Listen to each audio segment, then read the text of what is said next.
नमस्कार, मैं हूं यश खुराना। स्वागत है आपका खबर फास्ट में। आज बात एक ऐसी लेडी की करेंगे जिसके बारे में जानकर आपका सीना गर्व से चौड़ा हो जाएगा। आपका ही क्यों, बल्कि पूरे हरियाणा का सीना गर्व से चौड़ा हो जाएगा। ऐसा इसलिए क्योंकि लेडी जो हम बात कर रहे हैं वो बल्कि एक लेडी नहीं, बल्कि एक आईपीएस अधिकारी हैं, जो जन्मी तो एक मध्य वर्गीय परिवार में है, लेकिन उनके काम और उनके विचार को आज हर कोई सलाम करता है।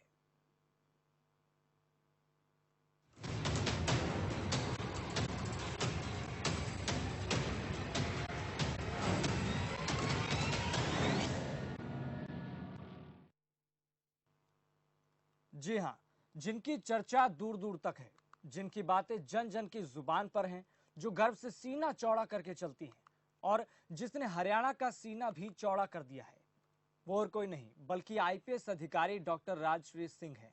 सही सुना आपने, वो और कोई नहीं बल्कि आईपीएस राजश्री सिंह ही हैं। हरियाणा के भिवानी क्षेत्र में एक मध्य वर्गीय परिवार में जन्मी राजश्री के विचार बचपन से ही अलग थे। जिस हरियाणा में जहां बेटियों को बोझ समझा जाता था, राजश्री ने अपने कारनामे के दम पर दिखा दिया बेटियां किसी से कम नहीं है। बचपन से ही इनके विचार जरा हटके थे। कुछ कर दिखाने के जज्बे ने उन्हें उस शिखर तक पहुंचा दिया जिसके बाद उनका परिवार उन पर गर्व करता है और पूरा हरियाणा उन्हें एक मिसाल की तरह देखता है। तो आपको बता दें कि हमारे साथ जुड़ चुकी हैं, आपको बता दें कि बहुत महत्वपूर्ण आज ये चर्चा का विषय है और आपको बता दें कि इस चर्चा को अब आगे बढ़ाएंगे हमारे ब्यूरो चीफ अमितेश श्रीवास्तव। बहुत शुक्रिया यार। दरअसल आज एक ऐसी आईपीएस ऑफिसर्स की हम बात कर रहे हैं जो अपने फर्ज के साथ इंसानियत का एक ऐसा रिश्ता निभा रही हैं जिससे पूरे देश को गर्व महसूस हो रहा है। और तभी तो हर कोई इन्हें देख कर कहता है जय हिंद। हम बात कर रहे हैं IPS officer doctor Rajshree Singh की। आप इस वक्त हमसे खास बातचीत करने के लिए लाइव जुड़ी हुई है हरियाणा से। डॉक्टर राजश्री सिंह जी, बहुत स्वागत है खबर फास्ट में आपका। Thank you so much. सबको बहुत बहुत प्रणाम और सबको बहुत बहुत नमस्कार। जी अमितेश जी, सबसे पहले मैम, आप कैसी हैं? आपके जो डिपार्टमेंट के लोग हैं, क्योंकि बहुत बड़ी एक अहम जिम्मेदारी आपके कंधों पर है, आपका महकमा कैसा है और कैसा कुछ चल रहा है हरियाणा में इन दिनों? देखिए, हरियाणा में पहले भी पुलिस बहुत सक्रिय रहती थी और आजकल तो 24/7 काम हो रहा है। और एक वेलफेयर मेजर के तौर पे पुलिस हर काम जो है वो बड़ी मुस्तैदी से और बड़ी चुस्ती से कर रही है। सब लोगों को एक अपने परिवार की तरह मान के उनको दवाएं भी दी जा रही हैं, जो लोग कोरोना पेशेंट्स हैं या जिनको नीडी हैं, जो बुजुर्ग हैं। और अगर जिनके घर में कोई है नहीं उनके आसपास, उनके जन्मदिन भी केक भेज के मनाए जा रहे हैं। तो एक ये मानवीय चेहरा जो पुलिस का है, ये हमेशा जो है दिल में घर कर जाने वाला है और एक अमिट छाप छोड़ जाने वाला है। तो इस तरह से पुलिस जो है वेलफेयर मेजर्स के साथ साथ कोर पुलिसिंग भी कर रही है और 24/7 बिजी है। जी बिल्कुल। क्योंकि आपके कंधों पर ट्रैफिक पुलिस की भी जिम्मेदारी है। आप आईजी क्राइम ब्रांच हैं और उसके अलावा आपके कंधे पे एक बहुत बड़ी, क्योंकि ट्रैफिक पुलिस की जिम्मेदारी इस वक्त पूरे देश के जो ट्रैफिक के जवान हैं उनको हम दिल से सल्यूट करते हैं, दिल से सलाम करते हैं। ऐसे वक्त में जब पारा चरम पर है, उसके बावजूद जिस तरह से ट्रैफिक पुलिस आप जैसे अधिकारियों की निगरानी में जिस तरह से बेहतरीन और शानदार काम कर रहे हैं, उससे पूरे देशवासियों को गर्व है। हरियाणा की अगर हम ट्रैफिक पुलिस की बात करें तो कितना चैलेंजिंग है आपके लिए इस वक्त काम करना? देखिए अमितेश जी, आपको पता है कि पारा जो है 45 डिग्री से ऊपर है और ऐसे में बहुत गर्मी है और बहुत तप रही है सड़कें। और जो लोग इस वक्त जो सीलिंग या कंटेनमेंट जोन है उनमें काम कर रहे हैं या बॉर्डर जो आपस में सीन है उनमें काम कर रहे हैं, वो बहुत ज्यादा गर्मी और प्यास और भूख से परेशान भी होंगे, क्योंकि आप बार बार जो है अपने आप को सैनिटाइज करके खाना नहीं खा सकते हैं। तो कुछ देर आपको भूख पे भी नियंत्रण रखना पड़ता है और प्यास पे भी नियंत्रण रखना पड़ता है। और ऊपर से ये जो मौसम की मार है ये बहुत खतरनाक है, लूएं चल रही हैं और लू के इस थपेड़े में भी लोग उतनी मुस्तैदी से काम कर रहे हैं तो मैं हमारी पुलिस को और हमारे डॉक्टर्स को, हमारे सफाई कर्मचारियों को और बाकी एसेंशियल सर्विसेज को बहुत बहुत प्रणाम करती हूँ। और मैं उनको बहुत जो है शुभकामनाएं देना चाहती हूँ कि उनकी सेहत ठीक रहे सबकी, और वो इसी मुस्तैदी से देश को कोरोना से निजात दिलाएं। जी डॉक्टर राष्ट्रीय सिंह जी, लेकिन इस बीच एक तस्वीर ऐसी आती है जो थोड़ी परेशान करने वाली है। वो तस्वीर उन लोगों की होती है जिनकी संख्या बहुत कम है, लेकिन कुछ लोग ऐसे भी हैं जो इन दिनों खासतौर पर ट्रैफिक पुलिस के लिए मुसीबत बन गए हैं। वो लोग जो लॉकडाउन देखने निकल रहे हैं, वो लोग जो कर्फ्यू देखने निकलते हैं, इस टाइप के लोग भी आप मानती हैं कि इस वक्त परेशानी का सबब बन गए हैं? उनको किस तरह का मैसेज देना चाहेंगी? जी जी जी, जैसे पहले लॉकडाउन में किसी को ज्यादा पता नहीं था कि लॉकडाउन क्या होता है, या जो जनता कर्फ्यू था उसको देखने के लिए लोग निकल पड़े। लेकिन आज जो महामारी जो चल रही है उसके बारे में बहुत सारे लोगों को मीडिया से और सब जगह से फीडबैक मिल रहा है, और उनको पता चल रहा है कि किस तरह से ये महामारी जो है कितनी खतरनाक है। तो पहले तो क्योंकि अज्ञानता की वजह से ये सब जो लोग हैं ये बाहर घूम रहे थे, लेकिन अभी बहुत लोगों को समझ आ गई है। अब वो जो मजबूर है वही घर से बाहर निकल रहे हैं। जी, काफी अवेयरनेस आई है इस बारे में लोगों को। बिल्कुल। जो ही हमने आज इस बात को बताया अपने दर्शकों को कि आज डॉक्टर राष्ट्रीय सिंह जी हरियाणा कैडर की आईपीएस अधिकारी हैं, आपकी चूंकि प्रशंसकों की संख्या बड़ी फक्र हो रहा है मुझे बताते हुए कि देश भर में है, चाहे वो वाराणसी हो। वाराणसी से मेरे पास कई कॉल आए, कई व्हाट्सएप एसएमएस आए, मैसेज आए, आपको लोग देखना चाहते हैं, सुनना चाहते हैं, आपके बारे में जानना चाहते हैं। और सिर्फ वाराणसी नहीं, पंजाब, हरियाणा, राजस्थान, मुंबई, तमाम जगहों से आपके जो एक बहुत लंबी तादाद है, एक बहुत लंबी लिस्ट है आपके प्रशंसकों की, उस पर फक्र हम लोगों को होता है, पूरे देश को होता है। क्योंकि ये एक बहुत मुश्किल दौर है, आपके कंधों पे बड़ी जिम्मेदारी है, घर परिवार की जिम्मेदारी है, फर्ज की जिम्मेदारी है। और जैसा मैंने पहले भी कहा कि आपकी जो पहचान है तमाम आईपीएस अफसरों में अलग इसलिए है क्योंकि आप इंसानियत को ज्यादा तवज्जो देती हैं। अगर कोई दुखी है तो आपकी भी आंखें नम हो जाती हैं, अगर कोई परेशान है तो उसकी परेशानी आप खुद महसूस करती हैं। ऐसे में कितना वक्त दे पाती हैं घर परिवार को, अपने लोगों को? देखिए, जब बच्चे छोटे होते हैं तो काफी मुश्किल होता है। और मुझे याद है कि जब मेरे बच्चे छोटे थे तो रात को पेट्रोलिंग में वो मेरे साथ जाते थे, 11 से 4 बजे की पेट्रोलिंग में।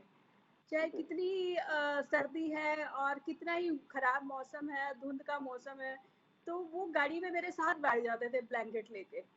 तो वो टाइम पे मुझे याद है। और अब बच्चे बड़े हो गए हैं तो इतनी कोई खास प्रॉब्लम है नहीं परिवार की तरफ से, और सब लोगों ने अंडरस्टैंड कर लिया है कि मैं पुलिस में नौकरी करती हूँ और मेरे लिए जो है, मेरे देश के लिए जो कर्तव्य है वो पहले है। हालांकि मैं घर और परिवार और नौकरी में बैलेंस बना के चलती हूँ। मैं ये बेईमानी नहीं करती हूँ कि मैं सरकारी नौकरी को अहमियत नहीं देती या मैं घर को अहमियत नहीं देती। मैं दोनों को अहमियत देती हूँ और दोनों में बैलेंस बना के चलती हूँ। और मेरे हस्बैंड आर्मी ऑफिसर हैं, तो वो भी हमेशा घर से बाहर ही रहे हैं।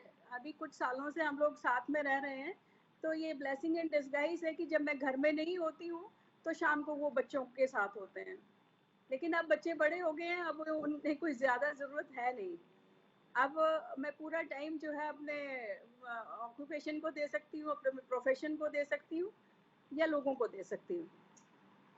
जी, तमाम हमारे दर्शक जो इस वक्त हमारे साथ ऑनलाइन जुड़े हुए हैं, उनका सवाल है, वो आपके बारे में जानना चाहते हैं कि कब आप आईपीएस बनी और किस तरह का बचपन से लेकर अब तक का जो सफर रहा, वो उसके बारे में लोग जानना चाहते हैं, समझना चाहते हैं। क्योंकि आपकी तमाम बहादुरी के किस्से लोगों की जुबान पर हैं, ऐसे में ये लोगों का सवाल मुझे लगता है वाजिब है। देखिए, मैं ये नहीं कहूँगी कि मैं बहुत धनाढ़ परिवार में पैदा हुई, लेकिन मीडियम अपर क्लास कह सकते हैं उनको। और सब लोग पढ़े लिखे थे, दादाजी से लेके, क्योंकि वो ब्रिटिशर्स आर्मी में थे, तो एक यूनिफॉर्म के लिए क्रेज था और देश के लिए कुछ करने की वो इच्छा हमेशा से रही है। यूनिफॉर्म पहनने का शौक था।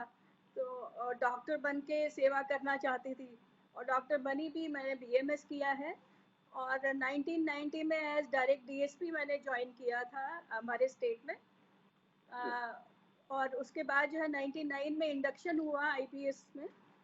तो मैं इस तरह से अपनी जर्नी को काउंट कर सकती हूँ कि मैंने कभी किसी चैलेंज को ऐसे नहीं जाने दिया है। मैंने उसको एक्सेप्ट किया है और कोशिश की है कि मैं उसको चैलेंज को जो है वो पार करूं।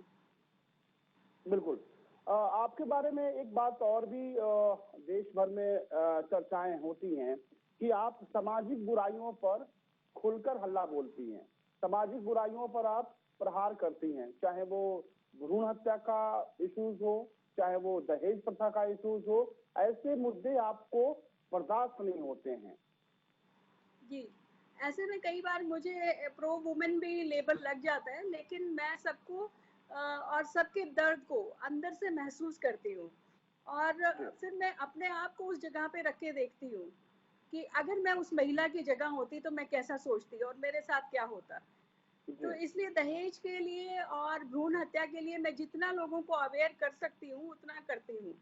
और बाकी जो भी इश्यूज जो आजकल चल रहे हैं, डोमेस्टिक वायलेंस जो है वो बढ़ रही है कोरोना के इस दौर में, तो इसके लिए भी मैं बहुत कुछ लिखती रहती हूँ और लोगों को अवेयर करती रहती हूँ। और मेरे फेसबुक पेज पे लगभग 1,10,000 के करीब लोग होने वाले हैं।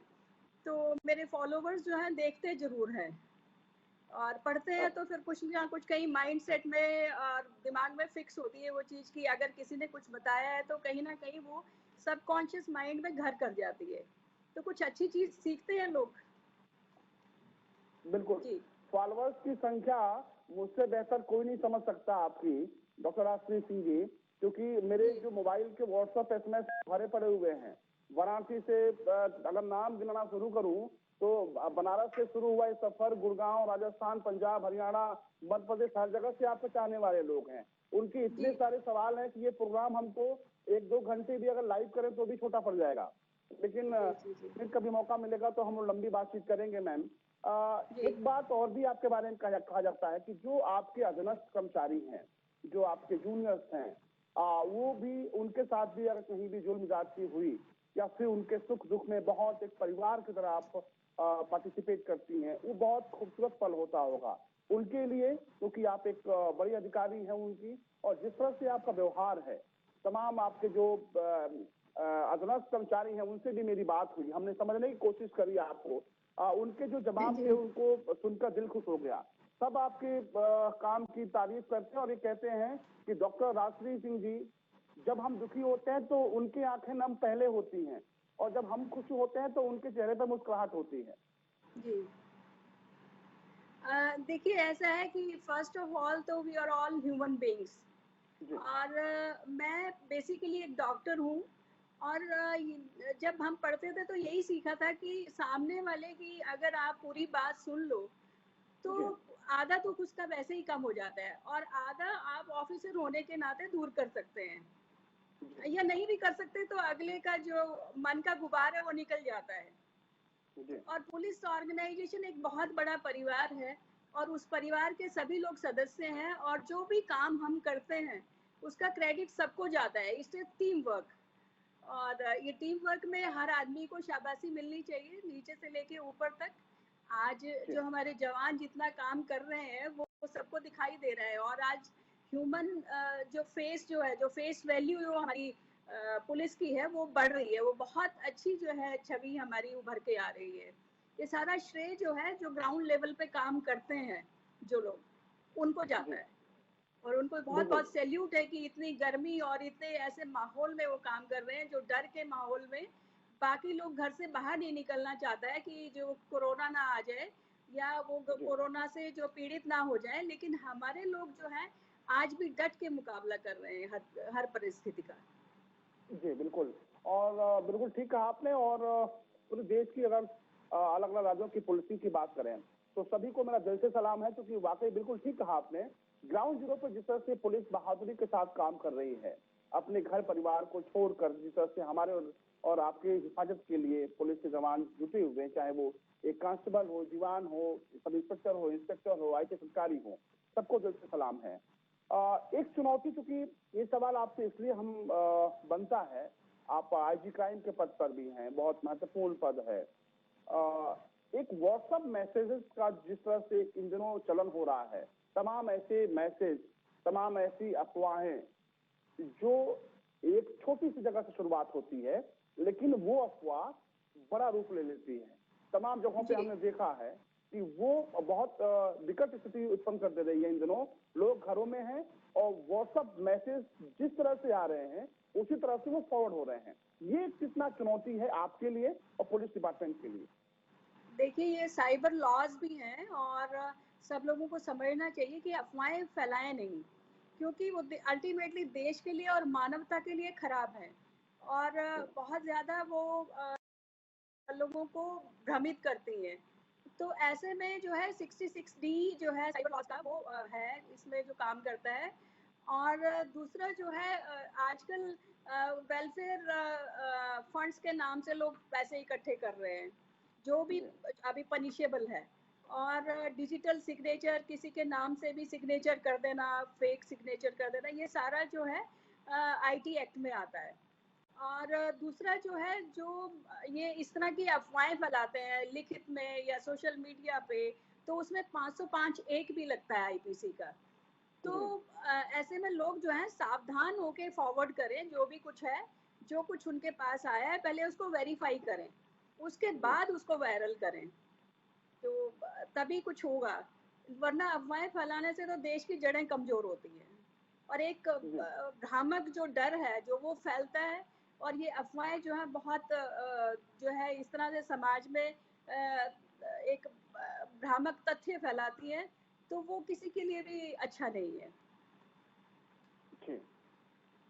डॉक्टर आशीष जी, जब आपको कोई ये कहता है हरियाणा पुलिस में कि बहुत रौबदार पुलिस अधिकारी हैं, बहुत कड़क मिजाज हैं, उस वक्त कैसा आपको फील होता है? उस वक्त कैसा, बहुत तेज तर्रार आईपीएस अधिकारी हैं डॉक्टर आशीष सिंह जी, जब ये बातें आपके कानों तक पहुंचती हैं उस वक्त कैसा महसूस करती हैं? एक तरफ तो देखिए, ये आपका तो सभी मानवता को का अच्छा चेहरा हमने देख लगेगा, लिया। पुलिस ऑफिसर को कड़कदार होना ही चाहिए।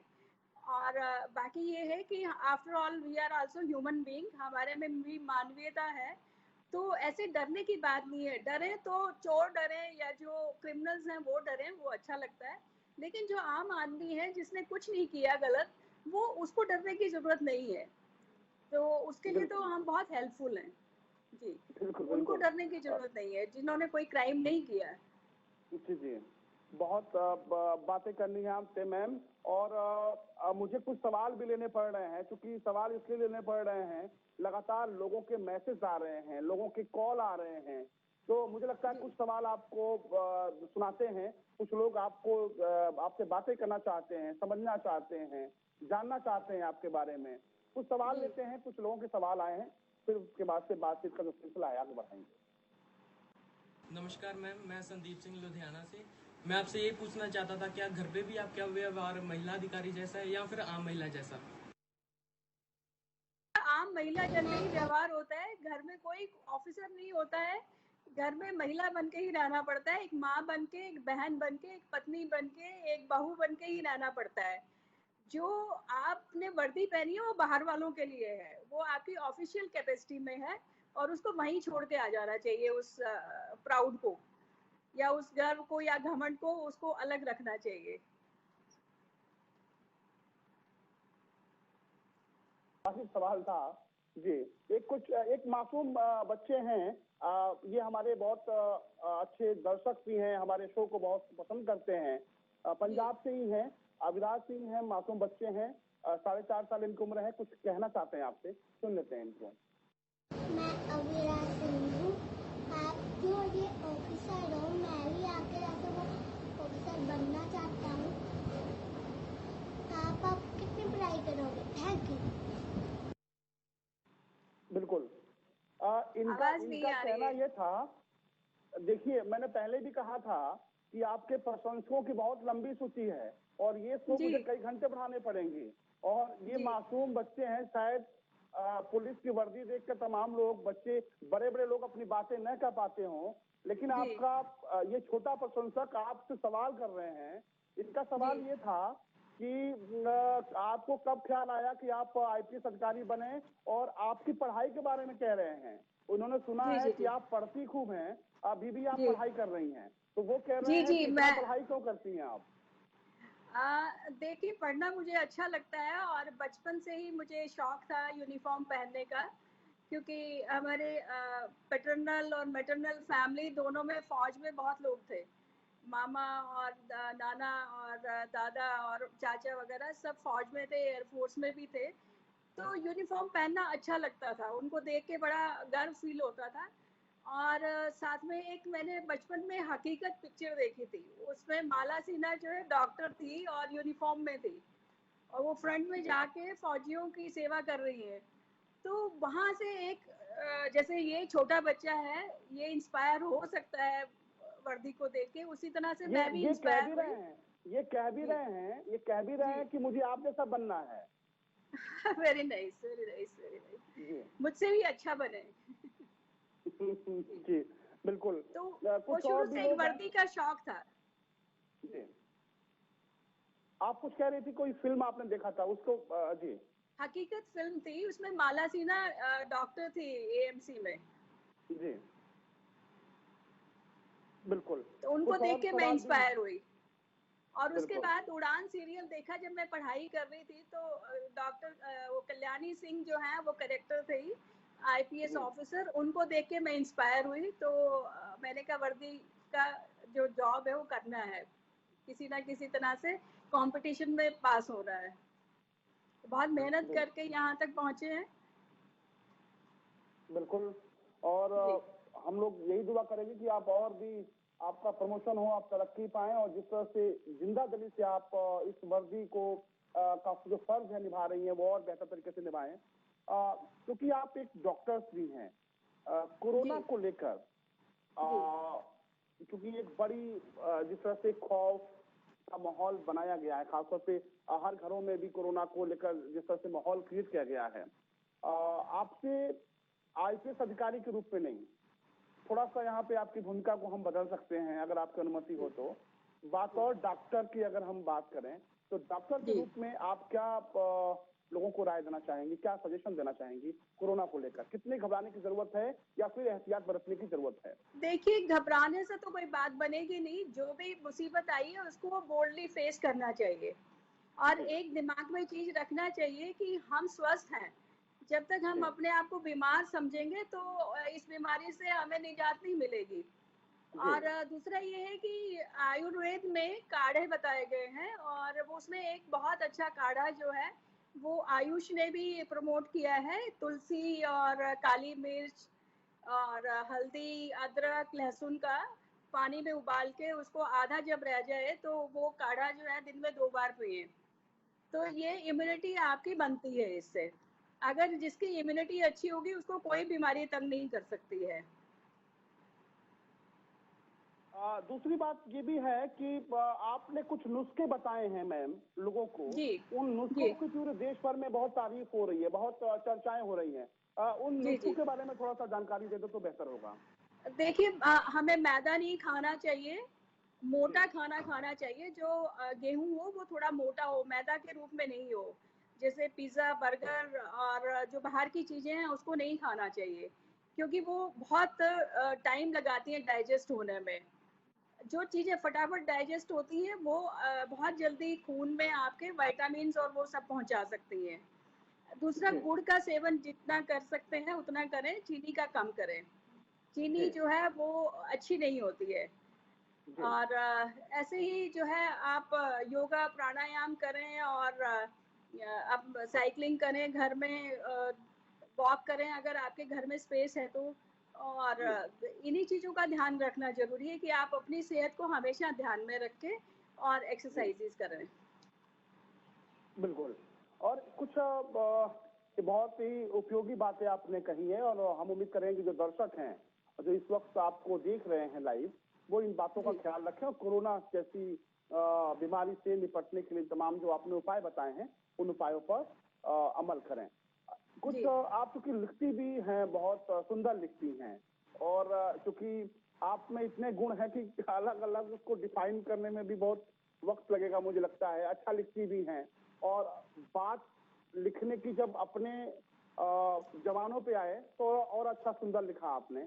तो हम चाहेंगे कि कुछ अगर लाइनें हमारे दर्शकों के लिए आप सुना दे तो बहुत अच्छा। देखिए, मुझे ज़्यादा याद नहीं रहता है और आपको मैंने वीडियो दी है, वो चला दीजिए, वो ज़्यादा अच्छा रहेगा। मैं जी लिखती हूँ और भूल जाती हूँ, तो बिल्कुल इसलिए आपसे मैं रिक्वेस्ट करना चाहूँगी कि आप वीडियो चला दें, तो जी ज़्यादा अच्छा जी रहेगा। बिल्कुल बिल्कुल। चूंकि हमारे पास वक्त की कमी है, आखिरी सवाल आपसे है, क्या कुछ कहना चाहेंगी हमारे दर्शकों को, देश के लोगों को, ऐसे मौके पे जब हम कोरोना काल से जूझ रहे हैं, सभी लोग परेशान हैं, तमाम खबरें ऐसी भी आती हैं कि लोग निराश और परेशान होकर आत्महत्या जैसी कदम भी उठा रहे हैं, हर घरों में दिक्कतें हैं, हर घरों में परेशानियां हैं, क्या कहना चाहेंगे देश के लोगों से, किस तरह का संदेश देना चाहेंगी? देखिए, आत्महत्या जो है किसी भी चीज़ का सॉल्यूशन नहीं है, वो तो कायरता है। और जब तक जिए आप, फुल ब्लूम जिए और बहुत ही अच्छे से जिए, जब तक आपको मौत नहीं आती है तो उससे पहले नहीं मरें। जी जीना जो है वो बहुत चैलेंजिंग है और साथ में बहुत ही एंजॉयबल है, बड़ा सुख मिलता है जीने में। और अगर कोई आत्महत्या करता है तो आप तो चले जाते हैं, अब हमें नहीं पता हिंदू माइथोलॉजी के हिसाब से कि मर के भी सुकून नहीं मिलता है, तो घर वाले तो परेशान होते ही हैं। लेकिन हमारे हिंदुइज्म में बताया गया है कि मरने के बाद जो है आप प्रेत योनि में रहते हैं, तो वो चीज़ हमने किसी ने नहीं देखी है।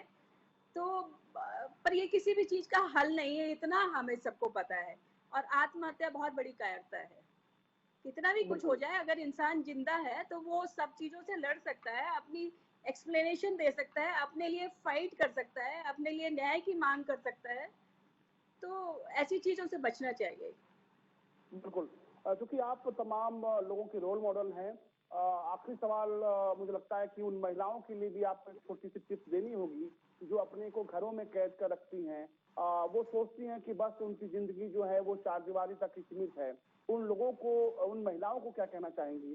क्योंकि आप मेरे पास जो मैसेजेस आए हैं उनमें सबसे ज्यादा जो यंगस्टर हैं उनके सवाल हैं। देखिए, मैं तो यही कहना चाहूँगी कि शादी इज़ नॉट अल्टीमेट गोल। शादी तो हो ही जाती है सभी की, लेकिन उससे पहले आप भरपूर पढ़ाई करें और अपने एम को अचीव करें। अगर आप कमाना चाहती हैं या कोई जॉब करना चाहती हैं तो साथ साथ वो भी करें, लेकिन उस चीज़ के लिए भी तैयार रहना चाहिए कि जब आप जॉब करते हैं तो महिलाओं को दुगना काम करना पड़ता है। घर में भी सबकी एक्सपेक्टेशंस पूरी करनी पड़ती हैं और बाहर भी।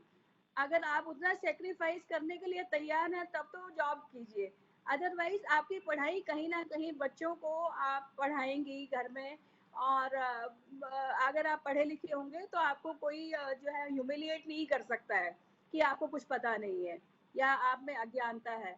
तो एक वो सेल्फ कॉन्फिडेंस के लिए पढ़ाई बहुत ज़रूरी है। बाकी आप घर में रहें बाहर रहें, आप जो है आपका बहुत अहम रोल है एज ए घर में लक्ष्मी के तौर पे या घर की एक महिला होने के नाते, बहू होने के नाते आपके बहुत सारे रोल्स हैं और उनके साथ आप सबके साथ न्याय करेंगे तभी आपका जो है व्यक्तित्व संपूर्ण होगा। बिल्कुल। बहुत अच्छा लगा डॉक्टर राजश्री सिंह जी आपसे बात कर और दिल कर रहा है कि इसी तरह से आपसे बातें करते रहे, लेकिन कुछ वक्त की मजबूरी है टीवी की दुनिया में। उम्मीद है एक बार फिर से आपसे मुलाकात होगी और ढेर सारी बात होगी। लेकिन जो बातें आपने कही उन पर हम सभी को सोचना होगा और खास तौर पर आप जैसे आईपीएस अधिकारी पर फक्र है, देश को फक्र है, हम सबको नाज है।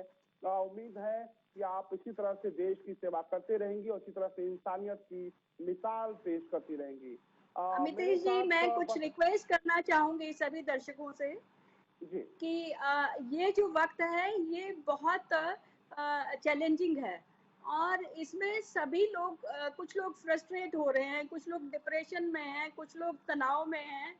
तो अपने घर में जो है महिलाओं के साथ और बच्चों के साथ आप बहुत पेशेंस से काम लें और गुस्सा नहीं करें और अपनी फ्रस्ट्रेशन को अपने घर वालों के ऊपर ना निकालें।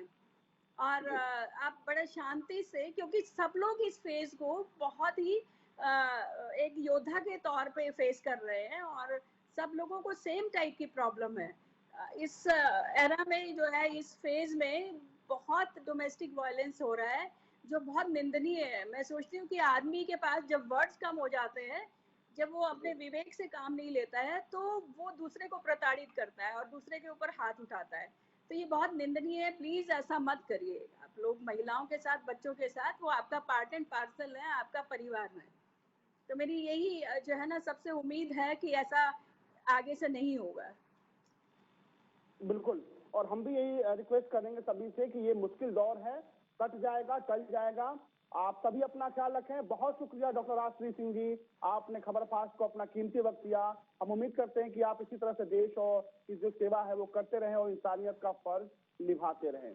तो ये थी डॉक्टर राजश्री सिंह जी, हरियाणा पुलिस में IPS ऑफिसर हैं और जिस तरह से बेहतरीन तरीके से अपने फर्ज को अंजाम दे रही हैं, इंसानियत के जो रिश्ता है वो निभा रही हैं, उस पर हम सभी को नाज है। मेरे साथ आज बस इतना ही। देश और दुनिया की ताजा तरीन और बड़ी खबरों के लिए देखते रहिए खबर फास्ट। नमस्कार।